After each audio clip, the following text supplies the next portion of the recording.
wannan haɗi ne da ake yin shi na matsi. Kinga wannan za ku nemi wannan saiwar. Kinga yanayin yadda saiwar take, dai ban san sunanta ba gaskiya, amma ana sai da ita a kasuwa. Saiwa ce ta matsi da ake dafawa.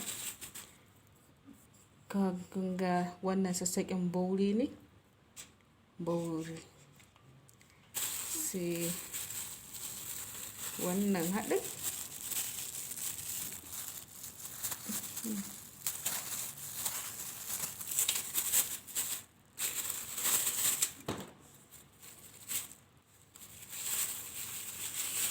Haka. Kun ga yadda ake kula da jiki. Kun ga wannan za ki ga kamar wasu itatuwa ne, amma in kika je gurin masu sai da kayan mata kika ce su haɗa miki matsi a itacen da tsarki na matsi, za ki same su, za a baki har da waɗannan a ciki. Kin ga yanayin inda suke. Haka. Da sai za ki gan su kamar dai ƙasan jijiyoyin bishiya. Kin gani? Zuba a ciki. Ruwanki ɗan lita 2 ya isa. Kin ga dai.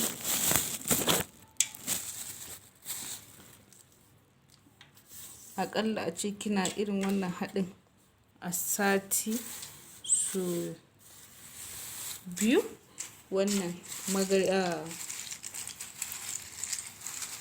kowa ya san wannan mecece ko?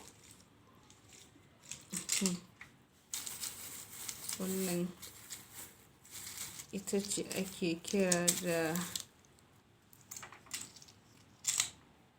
na sunanta ne. Ikon Allah, na manta sunanta.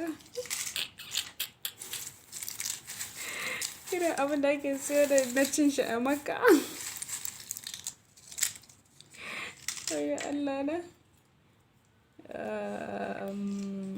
Bagaruwa. Wannan ita ce bagaruwa. Bagaruwan mata. Don ki sa ta a cikin tukunyan tare da waɗannan haɗin. Kin gani haka bagaruwan ki ta isa. Wannan kin ga wannan ganyen magarya ne.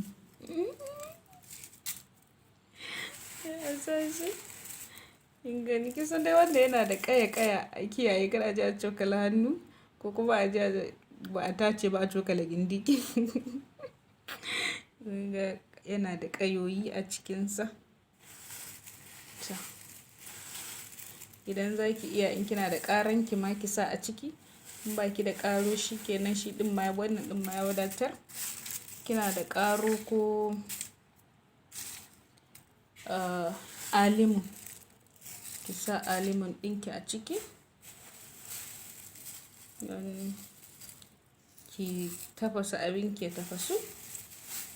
Dai sai ki zuba shi a bahun inda za ki iya zama a ciki. In ya huce, in yayi daidai inda za ki iya zama, sai ki zauna abin ki a ciki. Kaman minti 30 haka ya gasa gindin nan, gindi ya gasu. An yi komai da komai da ya dace. Shi ke nan.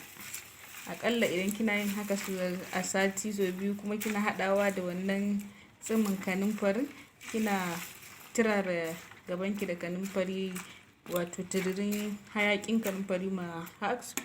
Kina yi, kina kuma goge gindinki da almiski da wannan kwaɓin matsi na ƙaro da su da man zaitun da man kaɗai. Da olive oil yana sa gindi yayi laushi. Ki dinga shafawa, kai ki dinga wasa da miski. Kina wannan tsarki da wannan ruwan, kina zama a ciki, kina samu kina yin wannan haɗin. Wallahi ke ko aihuwa kika yi kafin sati, kin matse kin dawo budurwa cas abin ki. Yanzu wannan zan ɗaura shi a wuta. kwakwasu ya nuna kafin a yi amfani da shi.